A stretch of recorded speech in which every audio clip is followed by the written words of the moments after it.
Bonjour, donc je me présente, je suis Jérôme Encar, membre de l'association Akissi, membre du bureau, et je vais vous expliquer un petit peu qu'est-ce que c'est que cette association. Alors c'est né d'une idée, on est 3 universitaires, il y a Robert et puis il y a Franck qui est là-bas, que vous verrez après. On a eu des problématiques de sécurité informatique, et puis on s'est dit ce serait peut-être bien d'avoir une culture de ce côté-là.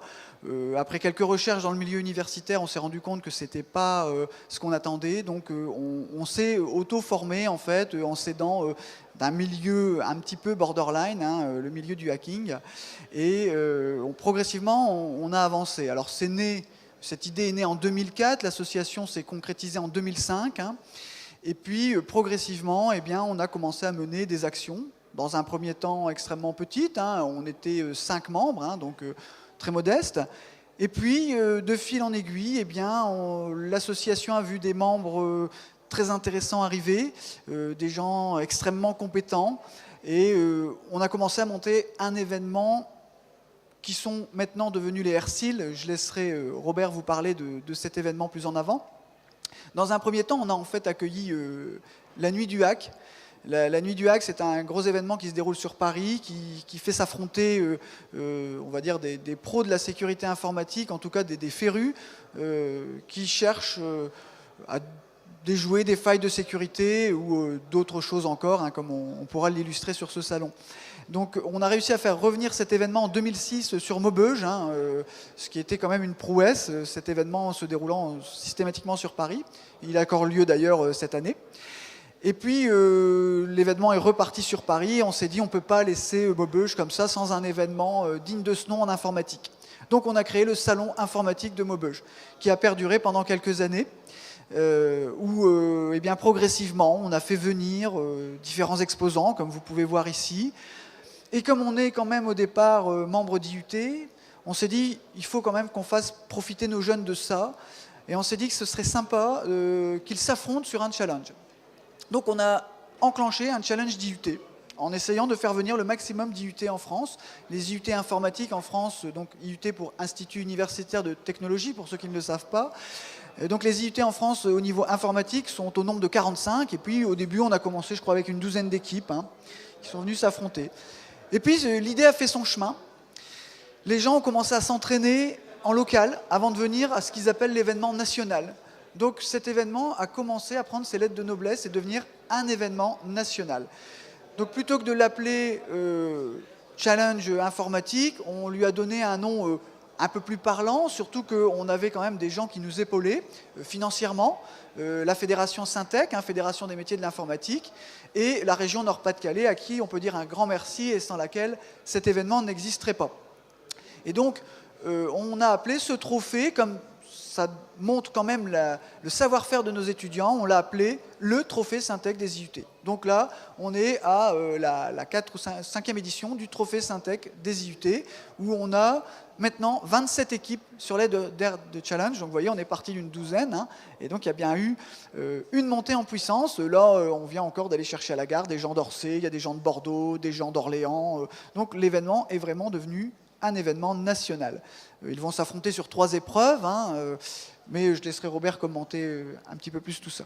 Donc voilà l'association pour le salon. Mais l'association, c'est pas uniquement ça, c'est aussi un ensemble d'auteurs. On s'est dit, faisons partager notre expérience de la sécurité, sauf que cette expérience, elle est souvent difficile à appréhender pour un novice, et quelqu'un qui veut se mettre à la sécurité informatique et qui n'a aucune notion dans ce domaine-là, qui a des notions d'informatique, mais pas de notion de sécurité informatique, ne sait jamais comment trop s'y prendre. Alors on s'est dit, écrivons un livre qui montre les bases, qui montre des voies. Et on a écrit ce livre, c'est Sécurité informatique Ethical Hacking, aux éditions ENI, que Franck et David vous présenteront, ainsi que Raphaël. Donc l'association maintenant c'est 15 membres, et dans ces 15 membres, 8 auteurs ont écrit le livre, donc pour vous donner un petit peu la richesse culturelle qu'il peut y avoir dans cet ouvrage, chacun ayant des sensibilités. Ça va de Raphaël qui est avocat, donc spécialisé dans le domaine de l'informatique, et donc qui a écrit un chapitre sur cette thématique, en passant par Franck qui lui est plus spécialisé sur les failles applicatives, Robert qui lui se charge plutôt des failles physiques. Enfin, vous verrez tous ces chapitres-là qui seront développés par mes camarades. Et puis on s'est dit, il faut quand même aussi poursuivre d'autres actions. Donc on a enclenché des formations pour les initiés comme les non-initiés. Donc maintenant, on dispose à la gare numérique de Jeumont d'une salle de formation complètement équipée. Et on peut proposer des modules soit standards, soit des modules complètement sur mesure, sur tout type de problématiques.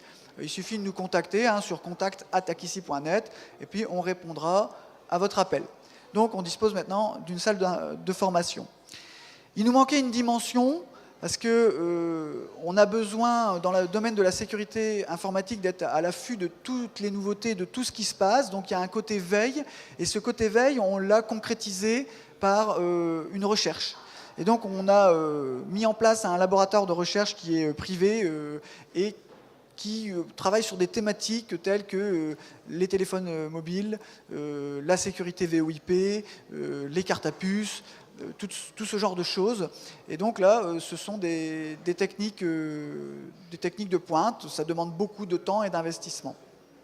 Voilà un petit peu pour faire le tour de cette association. Vous voyez, on ne s'embête pas. Bien entendu, on essaye aussi d'être présent sur de multiples événements.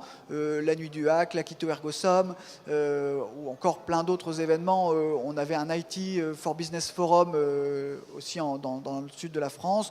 Donc on essaye d'être présent sur ce genre d'événements. Notre objectif principal, qui a toujours été le même, c'est sensibiliser aux problématiques de sécurité informatique. On a beaucoup trop de gens novices qui se font avoir, qui se font gruger par des entreprises peut-être pas toujours très scrupuleuses sur des matériels, des logiciels soi-disant de protection, ne touchez à rien, on s'occupe de tout. Donc on s'est dit, il faut essayer quand même d'expliquer avec des mots simples ce qu'est la problématique de la sécurité informatique et bien au-delà maintenant des systèmes d'information. C'est aberrant qu'il y ait encore des gens qui se laissent prendre par du phishing, par exemple. Alors, il y a du phishing un peu plus avancé, mais alors, les médias nous ressassent ça quand même, ça commence à rentrer dans la tête des personnes, mais il y a plein d'autres problématiques qu'on aborde. Voilà pour l'association. Si Robert a peut-être quelque chose à ajouter.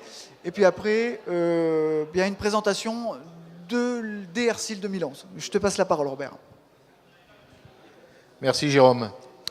Bon, moi je vais me présenter également, donc Robert Croquefer. Alors je suis l'ancien président d'Akici. Depuis le 1er janvier, donc j'ai passé le flambeau à Franck Ebel. Je pensais être tranquille aujourd'hui, mais je me suis fait kidnapper en arrivant, donc je me retrouve ici à vous faire une allocution. Bon. Alors les RCIL. Les RCIL, c'est quoi? Les RCIL, c'est l'ancien salon de l'informatique de Maubeuge. Pourquoi ce salon? Jérôme vous l'a expliqué tout à l'heure. On avait envie de mettre en place des choses, des challenges, de faire venir des professionnels. On est une association qui utilise des logiciels open source, totalement libres. Donc on voulait également que l'open source soit présent. Donc on a décidé de mettre en place un salon. Donc on a démarré il y a quelques années. La première manifestation a été faite en 2006. On avait fait pour les initiés la Nuit du Hack, qui se fait maintenant sur Paris. Et donc dès 2007, on a mis en place ce fameux challenge des IUT informatiques avec quelques exposants à l'époque, beaucoup d'exposants dans le monde de l'open source. Donc je vois encore ici des gens qui étaient là depuis le début. Petit à petit, la sécurité informatique est également venue se greffer là-dessus. C'est quand même notre, on va dire, fer de bataille. Donc nous voulions de la sécu, des exposants, des gens qui travaillent là-dedans.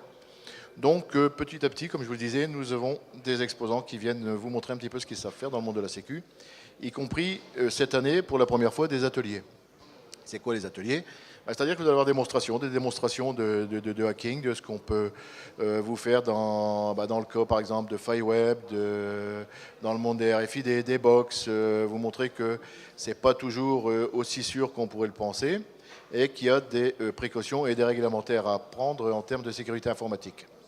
Donc, en termes de challenge, nous n'avons pas seulement que le challenge des IUT. Il y a depuis maintenant 3 ans, donc c'est la 3e année, le challenge Acknowledge, donc un challenge d'ethical hacking, qui lui va avoir lieu de 20h ce soir jusqu'à demain matin à 8h. Donc tous nos challengers, tous ces challengers, donc là il est ouvert à tout le monde ce challenge, et tous ces challengers vont s'affronter sur des failles mises en place par Akici et ses partenaires. Donc un petit peu, on va dire, en balayant tout ce qui peut se faire en termes d'informatique et même de hardware. Donc, ce salon avec nos exposants, Microco, j'en cite l'AFUL, Club Linux, il y en a, vous en avez, on va dire, une tonne. Il faut vous promener, il y a des choses très intéressantes à voir. Le stand ici est, comment je veux dire, à l'entrée du salon. Vous avez également la société Drastic, hein, donc Sébastien Baudru, qui lui travaille dans le monde de la sécurité informatique et qui est lui également à l'accueil. Et notre dernier né issu de l'assaut, Agnès Descoaches. Donc, si vous voulez des sacs, enfin tout ce qui ressemble, tout ce qui a un pingouin dessus, vous avez tout ce qu'il faut à l'entrée du salon. Donc, je pense que je vais arrêter là mon allocution. Mon successeur, Franck Ebel, je pense, vous fera une allocution digne de ce nom, je pense. Donc je pense que je vais passer la parole pour la présentation du site web et du livre à mes camarades ici présents. Voilà, merci.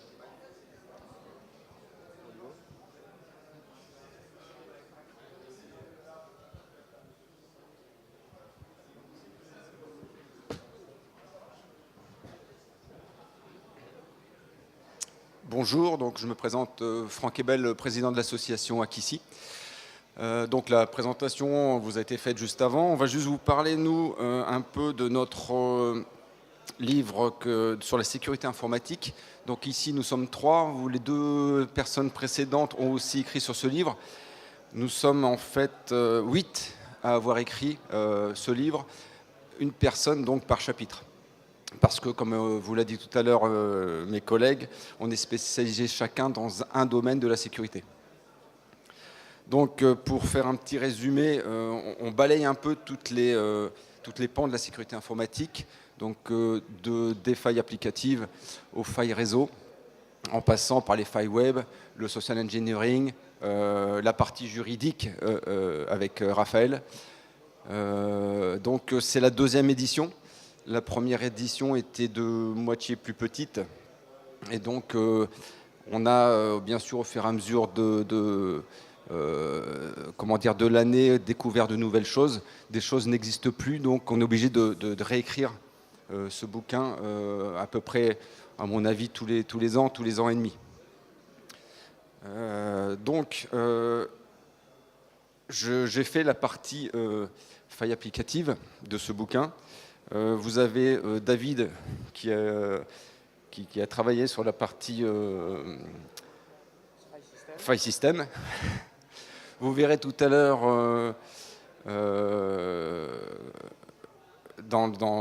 vous avez vu Robert qui a fait la partie physique.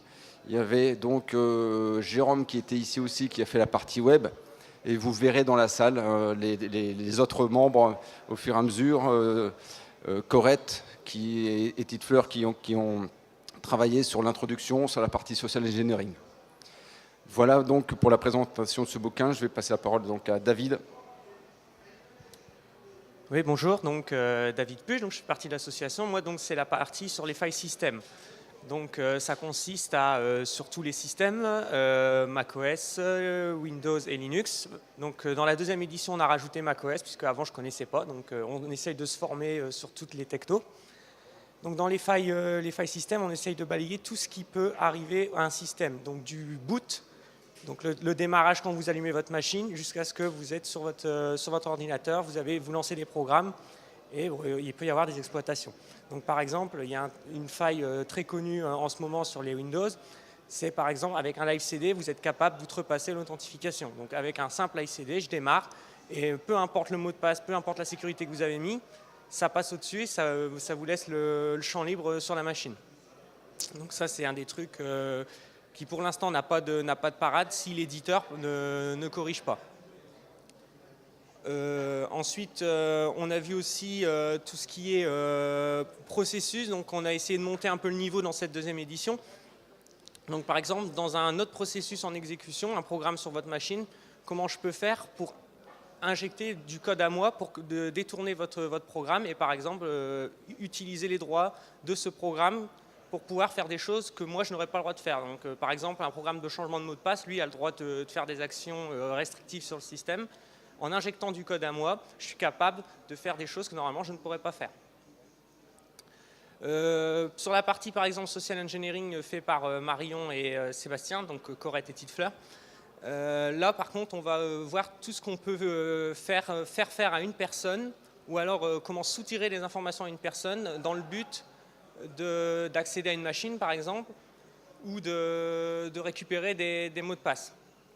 Par exemple, on dit toujours que vous avez beau débrancher votre machine du réseau, on peut très bien téléphoner à quelqu'un, se faire passer pour l'administrateur système et lui demander de rebrancher la machine, et dans ces cas-là, votre sécurité, elle tombe.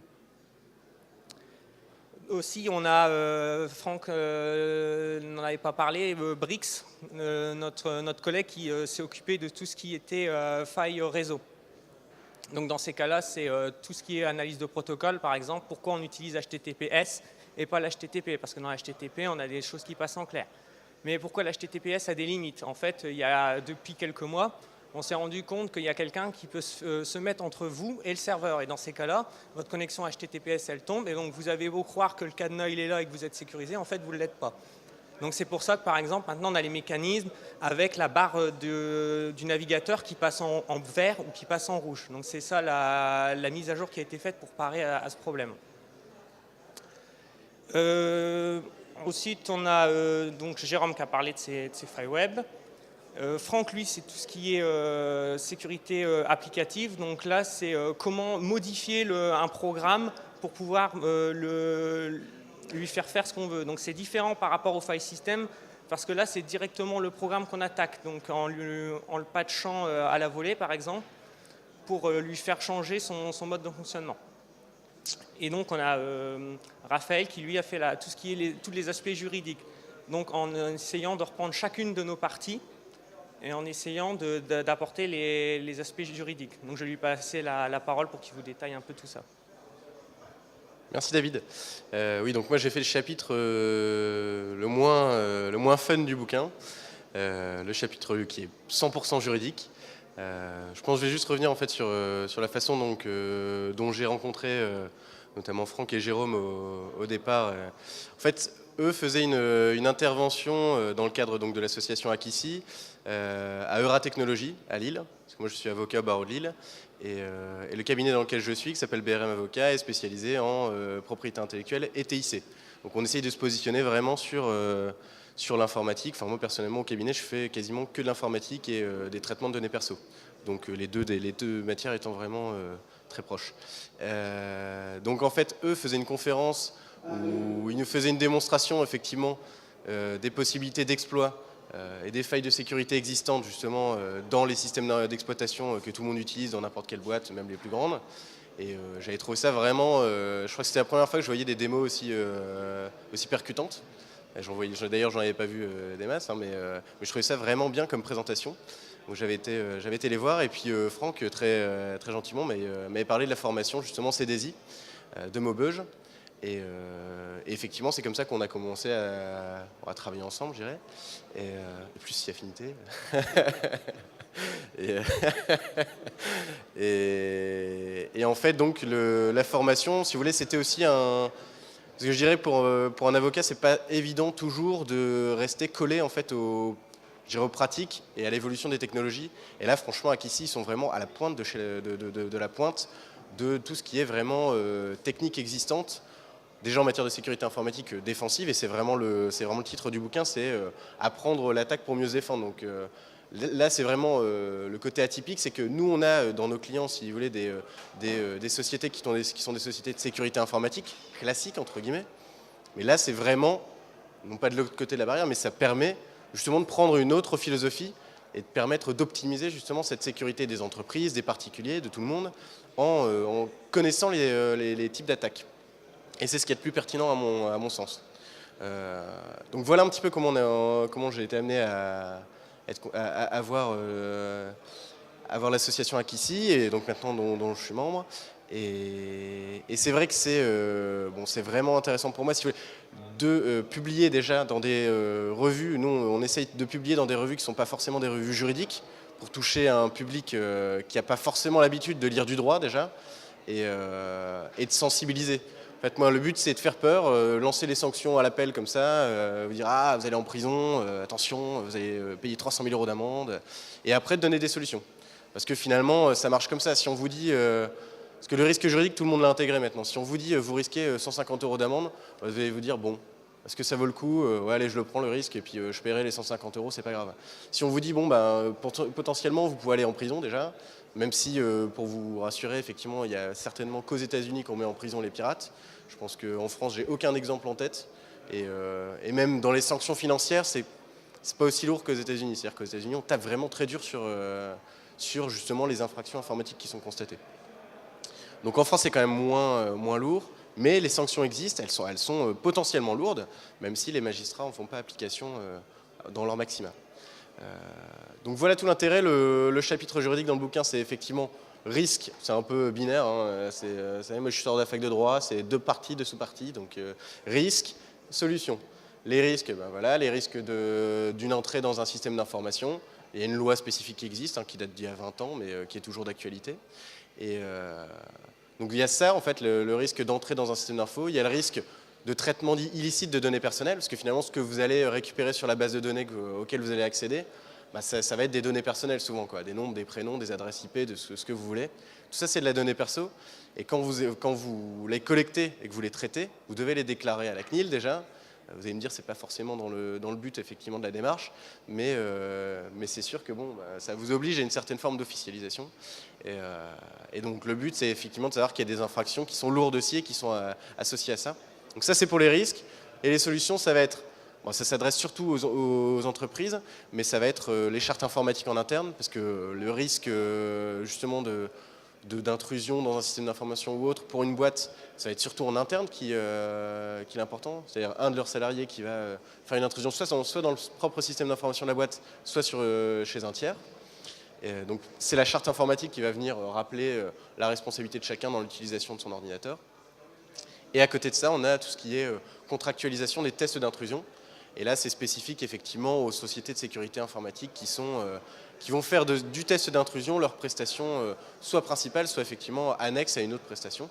Et là, effectivement, étant donné que vous allez attaquer le système d'une boîte, si jamais vous n'êtes pas couvert contractuellement, on peut imaginer, si vous voulez, un jour où vous allez... En fait, je sais pas, la personne vous dit, bah oui, testez mon système, c'est bon, ma parole c'est du chêne, on se tape dans la main et il n'y a pas de problème. Sauf que le jour où vous allez cracher leur serveur ou que vous allez justement sur un serveur mutualisé taper dans les données des autres, je dirais enfin pas de votre fait, mais du fait des intrusions, même si vous avez serré la main, tapé dans le dos d'un mec et pris un verre avec lui le soir, financièrement, il y a un décalage complet entre une poignée de main et un enjeu financier important pour une boîte.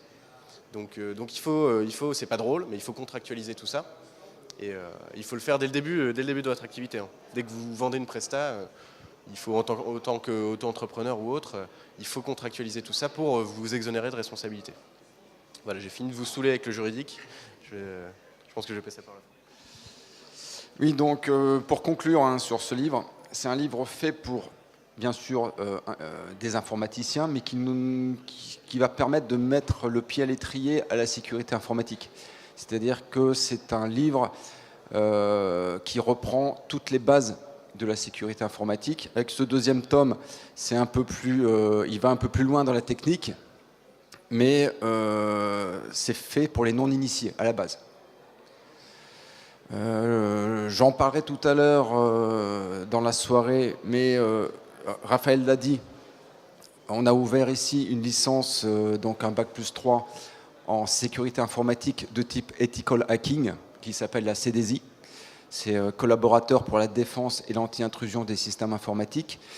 Donc à Maubeuge, c'est une licence professionnelle unique en France, même en Europe d'ailleurs. Et si vous voulez avoir plus d'informations là-dessus, je ferai une présentation spécifique pour la CDSI ce soir, donc je pense vers 16h. Nous allons donc passer à la partie nouveauté aussi d'Akissi, c'est le nouveau site web, parce qu'on a évolué durant ces quelques années. Et donc Nico, qui fait aussi partie de l'association, donc nous a refait un site web. Il va vous le présenter et vous en parler, avec bien sûr une grande nouveauté, Jérôme en a parlé tout à l'heure, c'est la partie laboratoire que l'on a mise en place. et donc où on a démarré, mais on va amplifier la partie recherche d'Akissi en sécurité informatique. Et Nico, si tu peux commenter ton site. Alors bonjour à tous, donc je vais me présenter, Nicolas Croquefer. Ça fait maintenant 2-3 ans que j'ai intégré la Akissi, et comme Franck vient de le dire, pour cette édition 2011 des RSSI, j'ai été chargé de la refonte du site. Donc pour ceux qui connaissent l'ancien site, du moins qui étaient déjà allés dessus, vous verrez qu'il y a pas mal de modifications, pas mal de nouveautés. Donc tout d'abord au niveau de la forme, on est passé d'un système d'un CMS Drupal à un CMS WordPress. Donc on reste toujours dans l'open source, dans le libre. Donc voici à quoi ça ressemble. Donc vous pouvez voir en fait sur la page d'accueil les news, les actualités les plus importantes pour la Akissi. Donc ça concerne là la présentation, les labs, etc. Mais lorsqu'on mettra des nouveautés, des articles, des choses comme ça, elles apparaîtront ici. Donc cette page d'accueil, qu'est-ce qu'on peut y voir? On peut y voir les derniers articles, mais également les derniers sujets de notre forum, qui est toujours le même, qui est toujours disponible à la même adresse, et également les derniers tweets. Donc tout actualisé en temps réel, et pour un souci d'ergonomie supérieure. Donc également on va retrouver les événements, ça je vais le présenter en haut dans les nouvelles pages. Et on peut retrouver le livre que Franck, David et Raphaël viennent d'expliquer. Donc on peut retrouver ici la présentation de l'association. Donc voilà que ça charge. Vous pouvez retrouver la présentation de tous les membres. Donc cette page n'a pas changé par rapport à l'ancien site. Nous avons en revanche rajouté les membres qui nous ont rejoints l'année précédente. Donc on remonte. Ici vous retrouvez le blog. Donc actuellement Akissi se compose d'une quinzaine de membres, chacun spécialisé dans un domaine bien spécifique. Le blog est censé en fait rassembler les connaissances de chacun des membres, que ce soit dans les vulnérabilités du web, de l'applicatif, du réseau, mais également dans l'intelligence économique, etc. Donc, une nouveauté par rapport à l'ancien site, la partie formation. Donc, Akissi forme les particuliers et les professionnels à la sécurité informatique, et vous pouvez retrouver ici les plaquettes PDF sur justement les formations, avec l'intitulé de la formation, la durée, et également un détail de chaque formation. Donc je vais ouvrir celle-ci par exemple. Alors est-ce qu'on la voit? On la voit, oui. Donc vous pouvez voir en fait la prise d'information. Donc là en fait ça concerne la sécurité avancée. Donc elle dure 5 jours et chaque plaquette est formée de la même forme. Donc vous pouvez retrouver le détail de chaque formation. Donc je vais revenir au site.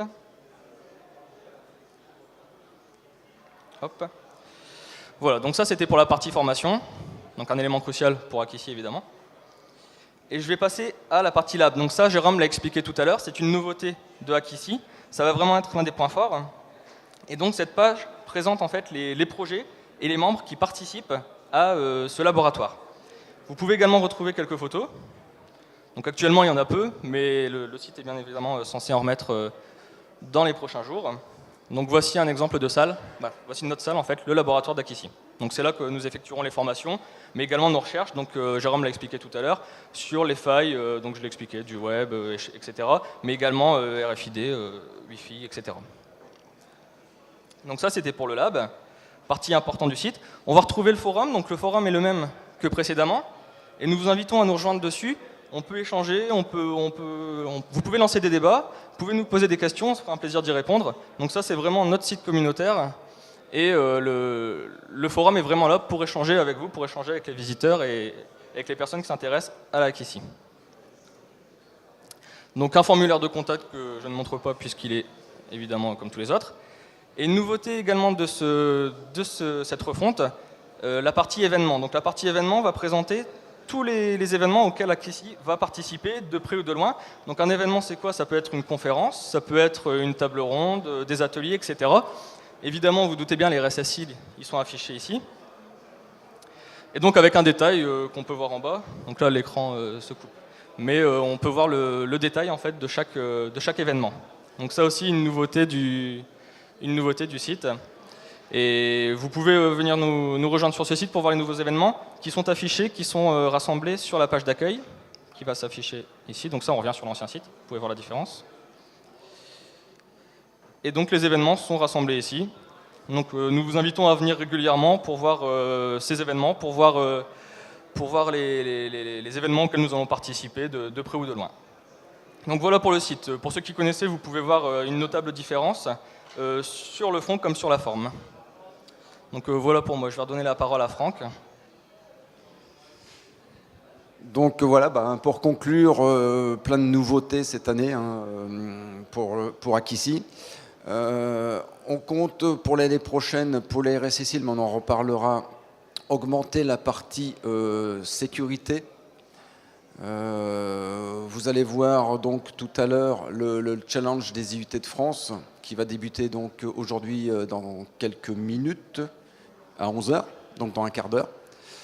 Vous aurez ce soir donc à 20h le challenge Ethical Hacking, donc Acknowledge, avec le jeu de mots hacking et knowledge, donc connaissance en hacking, qui commencera ce soir à 20h, qui se terminera demain à 8h du matin. Pour le trophée des IUT de France, donc ça débute à 11h ce matin pour finir à 11h demain matin. Ce sera donc 3 épreuves de 8 heures consécutives.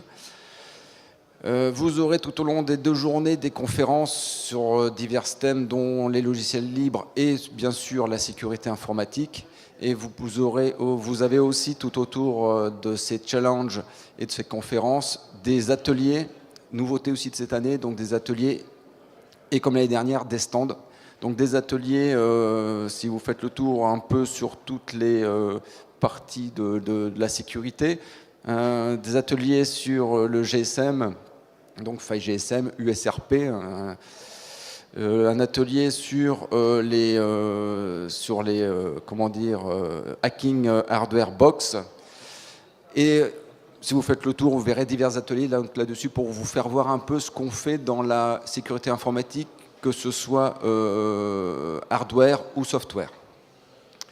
Donc voilà pour cette présentation d'Akissi. Alors merci donc à tout le monde d'être venu et à ceux qui vont arriver, qui ne m'entendront pas, mais merci à eux s'ils viennent.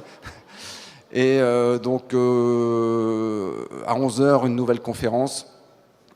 Et pour les IUT, donc ça débute dans maintenant 10 minutes. Donc allez vous préparer, on va commencer à vous appeler. Voilà, merci pour votre attention et bonne 2 journées.